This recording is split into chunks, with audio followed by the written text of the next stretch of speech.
Bonjour, aujourd'hui je vais essayer de vous montrer comment faire un bon départ en starting block.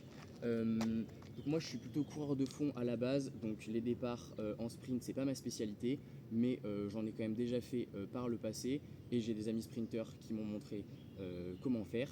Donc voilà, je vais essayer de vous expliquer au mieux comment faire un bon départ en start, ou en tout cas les bases. Voilà, je prétends pas faire de vous un sprinter en si peu de temps. Donc déjà, il faut avoir une ligne de départ. Moi j'avais rien, donc j'ai tracé une ligne, voilà, à peu près là.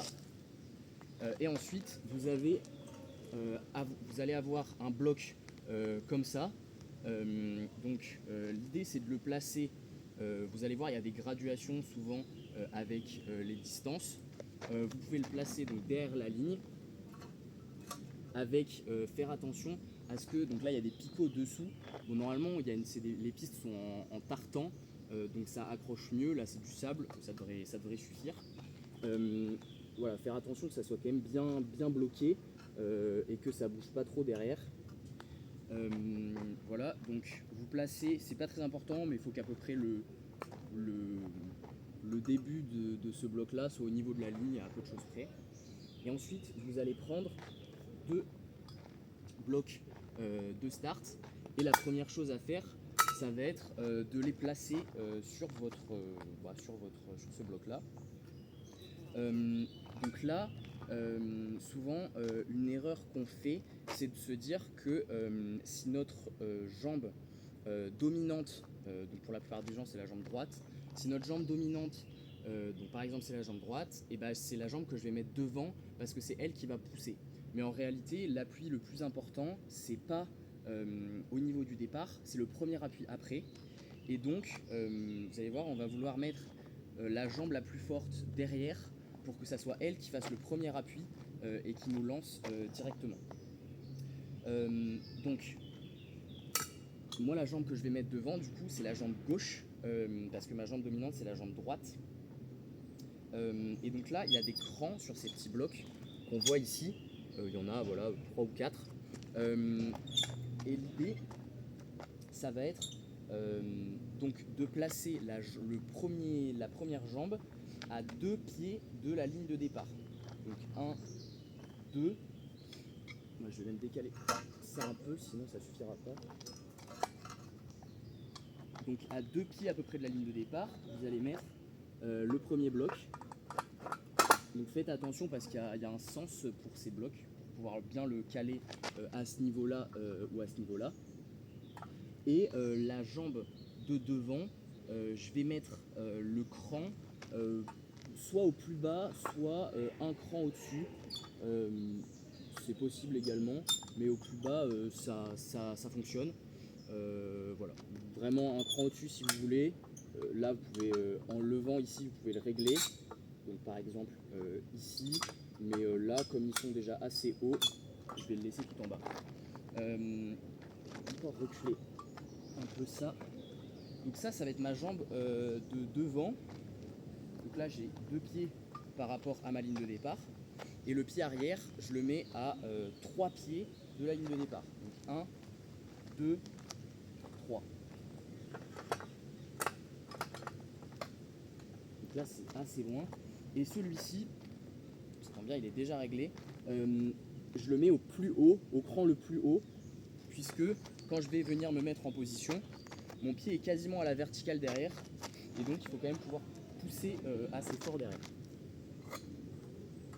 Voilà. Donc là, il est déjà au cran le plus haut. Donc, je vais le laisser. Je fais en sorte que ça soit bien bloqué derrière. Et ensuite, quand vous allez donc partir en start, vous aurez à vos marques prêt, partez, ou à vos marques prêt et un coup de sifflet. L'idée, c'est d'abord de placer ses mains sur la ligne. Donc vous venez placer vos mains comme ça, juste derrière la ligne, de façon à être stable. Et on place d'abord la jambe de devant, qui vient se mettre juste ici sur le start, et ensuite la jambe de derrière. Donc la position, elle doit ressembler à quelque chose comme ça. C'est-à-dire que vous avez vos mains qui sont juste derrière la ligne, pardon. Le pied arrière, donc qui est quasiment à la verticale, et le pied de devant qui est pas tout à fait à la verticale, mais qui est quand même bien relevé. Et ensuite, Le mouvement, il est assez simple à comprendre, un peu plus dur à mettre en pratique. Mais c'est donc, vous allez entendre à vos marques, vous installez comme je viens de le faire. Prêt, il faut se relever. Et partez, il faut essayer de se propulser vraiment vers l'avant. Parce que le but du sprint, c'est pas trop d'aller vers le haut, mais vraiment plus vers l'avant, sans s'éclater par terre. Mais voilà, donc il faut se pencher et se mettre assez vers l'avant dans les starts. Et ensuite, vous poussez très fort sur surtout le pied gauche, donc enfin votre pied avant, mais même les deux. Et ensuite, vous allez voir, c'est le premier pas qui me donne tout le mouvement.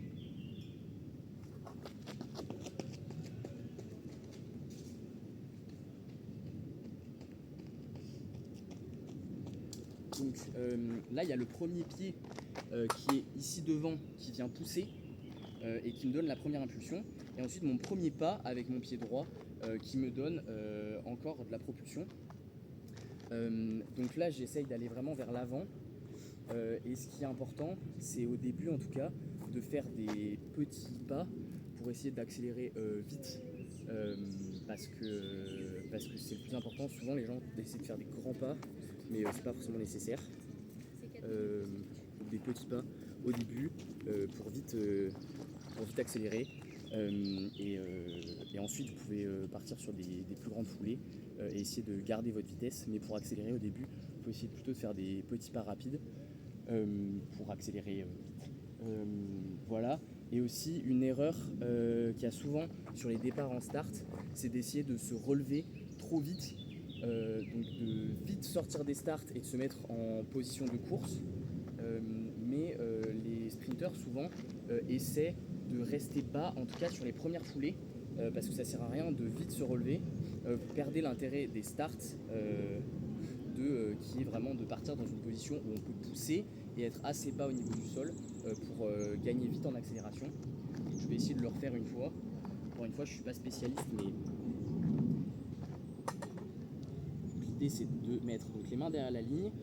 Donc à vos marques, vous installez les mains derrière la ligne, la première jambe, la deuxième jambe, prêt, partez.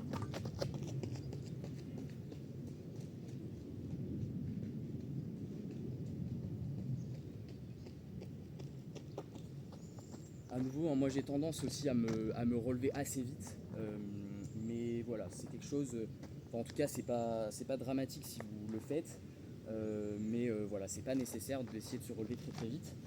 Donc voilà, les choses à retenir, c'est le bloc qui se place à peu près à voilà, quelques centimètres, ou en tout cas une dizaine de centimètres, disons un pied à peu près de la ligne.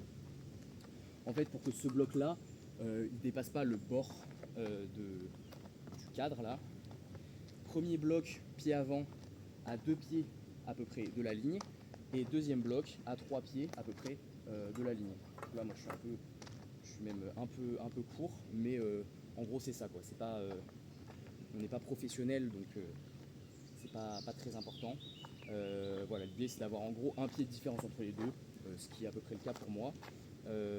Et voilà, et votre pied avant, c'est plutôt votre pied faible, mais encore une fois, c'est pas dramatique si c'est l'autre.